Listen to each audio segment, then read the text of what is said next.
Salve, salve, rapaziada amiga, tudo certo com vocês? Lucas Tadioto aqui para mais um conteúdo e dessa vez chegou a vez da gente analisar a nossa seleção brasileira. Isso mesmo, já está aí na tela para vocês o escudo da seleção brasileira. Coloquei aqui o escudo sem as estrelinhas porque eu quero deixar em aberto justamente essa questão aqui para vocês já de saída no vídeo. Teremos a sexta estrela no escudo ao final dessa Copa do Mundo? Essa é a dúvida que não quer calar. Todos os brasileiros aí têm uma expectativa em cima da seleção brasileira, uns têm mais expectativa, outros menos, né? Essa seleção não chega tão badalada como a gente viu em outras ocasiões. Fato é que estamos falando da única seleção pentacampeã do mundo e vai buscar um hexa inédito nessa Copa dos Estados Unidos, México e Canadá. Falando nisso, a gente tem aí um histórico muito interessante, porque o Brasil foi campeão mundial no México em 1970, foi campeão mundial, né, foi tricampeão em 70 no México e tetracampeão nos Estados Unidos em 94. Então aí já temos 24 anos que o Brasil não conquista um título mundial e seria muito interessante para a seleção brasileira voltar a vencer, voltar à hegemonia do futebol que nos pertenceu aí por tanto tempo e que hoje o Brasil é visto aí como um coadjuvante, né, em meio a tantos protagonistas aí que a gente tem no cenário atual do futebol mundial, né? Como que a gente vai para essa Copa do Mundo? É muito interessante a gente ver que a seleção brasileira ainda tem aquela aura de mistério, né? A escalação da seleção brasileira ainda não está completamente definida, a gente vai falar um pouco sobre isso, mas primeiro é importante a gente falar como que o Brasil chegou aqui para essa competição, né? O Carlo Ancelotti, que assumiu a seleção aí no meio do ano passado, mais ou menos, né, justamente para cumprir esse ciclo de Copa do Mundo aqui, não fez parte da grande maioria dos jogos das eliminatórias, né? Se não me engano, assumiu o time faltando 2 rodadas apenas de eliminatórias, né? Então, foram poucos os jogos da seleção brasileira sob o comando do Carlo Ancelotti. Obviamente ele teve bastante tempo para conhecer o grupo de jogadores aí e para observar os jogadores que ele gostaria de contar nessa convocação final para a Copa do Mundo.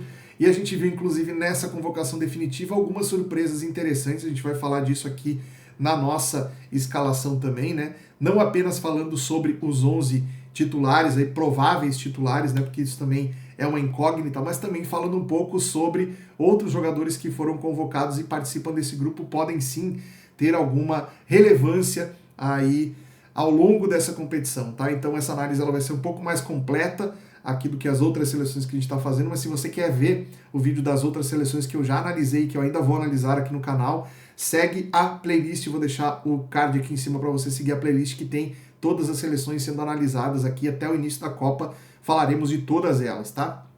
Bom, vamos já aqui então pro nosso campinho aqui, onde a gente tem uma provável escalação da seleção brasileira, e aqui eu quero deixar bem claro para vocês o seguinte: vários canais aqui já fizeram essa análise de como a seleção brasileira deve estar escalada para começar a Copa do Mundo.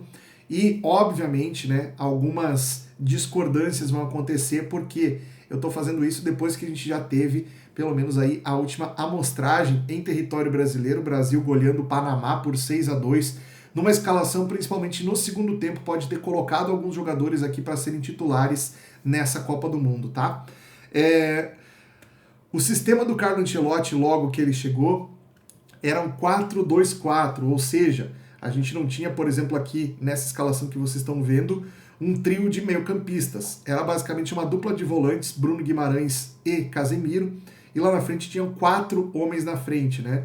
O Vinícius Júnior, às vezes, um pouco mais centralizado, junto ali com o Matheus Cunha, o Rafinha do lado esquerdo, né? Invertido de posição com o Vini, e do lado direito, na ponta direita aqui, uma dúvida que vinha surgindo ali, porque o jogador que faria essa função na seleção brasileira como titular a princípio seria o Estevão, né? E o Estevão, lesionado, não está presente nessa lista. Então, o Brasil, o Carlo Ancelotti estava utilizando na seleção brasileira o Luiz Henrique, né? Jogador que foi convocado e deu uma boa resposta e estava atuando por ali nesse esquema. No entanto, nesse último amistoso que a gente viu, 3 jogadores se destacaram bastante na seleção brasileira, tá?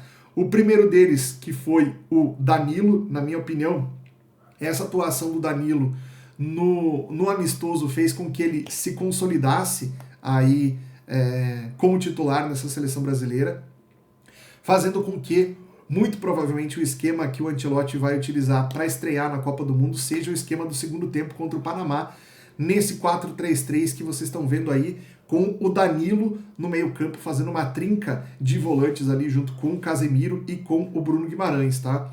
Dificilmente, para começar as partidas, o Ancelotti vai se desfazer dessa dupla Guimarães e Casemiro, tá? A menos que a gente tenha um possível esquema com outro jogador que também foi muito bem nesse amistoso contra o Panamá, que foi o Lucas Paquetá. Pode ser que a gente tenha aí, eventualmente, um meio-campo com Casemiro, Danilo e Paquetá. Isso também pode acontecer. Deixa o time com uma característica um pouco diferente, mesmo sendo também um tripé de meio-campistas, né? Isso pode acontecer.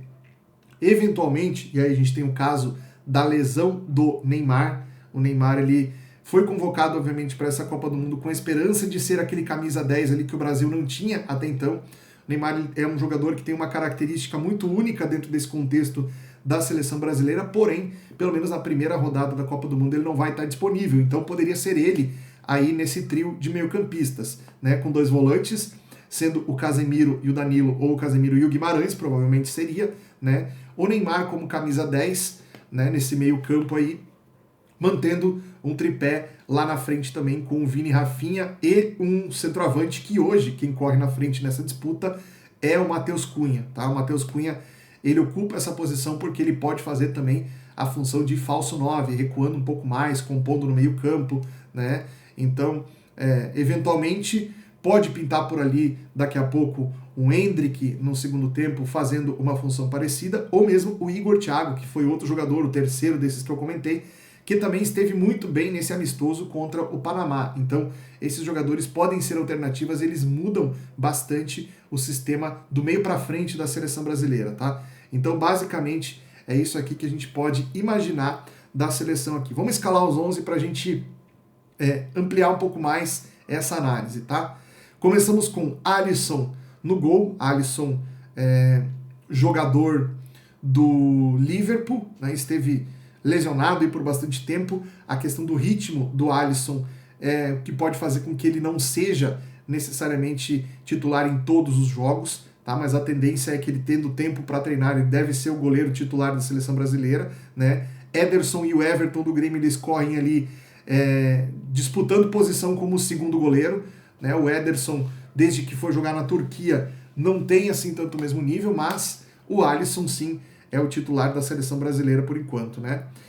Aí a gente tem uma linha aqui com Wesley na lateral direita, Marquinhos, Gabriel Magalhães e Alexandro. Aqui a característica do Wesley na lateral direita é de ser um lateral mais apoiador, é de ser um jogador que vai tentar buscar sempre a movimentação ofensiva quando tiver a possibilidade. Então, inclusive, o lado onde fica o Casemiro aqui facilita para que solte mais um pouco o Wesley para o jogo também. Então o Casemiro pode guardar a posição do Wesley aqui, deixando esse jogador mais solto para poder participar da movimentação ofensiva. Do outro lado, o Alexandre tem mais uma postura defensiva, tá? Então ele é um lateral que pode ficar mais incumbido do processo defensivo aqui nessa linha de defesa da seleção brasileira. E a dupla de zaga aqui, Marquinhos e Gabriel Magalhães. A gente teve aqui o Marquinhos sendo campeão da Champions League com o PSG, em cima do Arsenal do Gabriel Magalhães, que acabou perdendo o pênalti decisivo. Mas, para mim, o Gabriel Magalhães jogou muito também nessa final e vem fazendo uma temporada excepcional. Então, a dupla de zaga do Brasil, a gente pode ficar bem tranquilo, porque são dois jogadores bem confiáveis. As laterais, a gente ainda pode, né, ter alguma dúvida aí, levando em conta que também na lateral a gente tem aqui dúvidas que podem eventualmente aparecer, né? O Danilo do Flamengo é um possível substituto também para a lateral, né? O Douglas Santos na outra lateral também não é tão firme, não é tão, como eu vou te dizer assim, não é tão confiável também, né? E tem aqui alguns outros jogadores que podem fazer, por exemplo, o Ibañez pode fazer a lateral também, foi convocado para ser zagueiro central, mas pode fazer também a lateral. Enfim, existem aqui possibilidades de outros laterais nessa equipe da seleção brasileira. No entanto, acho que esses aqui serão os titulares do Ancelotti, né? É o que ele vem utilizando. E aí no meio campo a gente tem ali o Bruno Guimarães e o Casemiro, são dois jogadores muito parecidos a nível de característica, eles são mais quebrador de bola, eles não são tão construtores assim, então nessa eu acho que a gente o Brasil jogar num 4-2-4, tendo apenas dois volantes que são bons de marcação, que são fisicamente, se impõem bastante, né? Até tem uma presença de área interessante, né? O Casemiro, por exemplo, é um jogador muito bom de cabeça na bola aérea ofensiva, né? Então, esses jogadores aqui, eles têm sim funções bem importantes dentro da seleção brasileira. No entanto, a articulação no meio de campo fica um pouco comprometida se o Brasil não jogar com nenhum armador, né? Que era o que o Ancelotti vinha tentando fazer naquele 4-2-4, onde os volantes eles ficavam numa distância grande dos jogadores de ataque, né? Então, se os atacantes não voltam para buscar jogo, fica uma lacuna no meio-campo da seleção brasileira que pode ser potencialmente resolvida em parte com a presença do Danilo como titular, fazendo uma trinca com esses dois jogadores aqui, né? Ou eventualmente o Paquetá ou o Neymar, que são os dois jogadores que entre eles tem características diferentes também. Porém, qualquer um dos dois pode fazer esse terceiro jogador no meio-campo aqui e dar uma mobilidade maior, uma criatividade maior para o meio-campo da seleção brasileira, tá? Então, imagino que essas serão as alternativas do Ancelotti ao longo da competição, tá? E no ataque, como eu falei, temos aí o Rafinha, Matheus Cunha e o Vinícius Júnior, podendo aparecer eventualmente aí no lugar do Matheus Cunha, por exemplo, o Igor Thiago, ou no lugar de um meio-campista, caso o Ancelotti queira voltar para o 4-2-4, aí o Luiz Henrique pode ser o favorito para ocupar essa condição aqui, tá? Basicamente é isso que a gente tem sobre a seleção brasileira.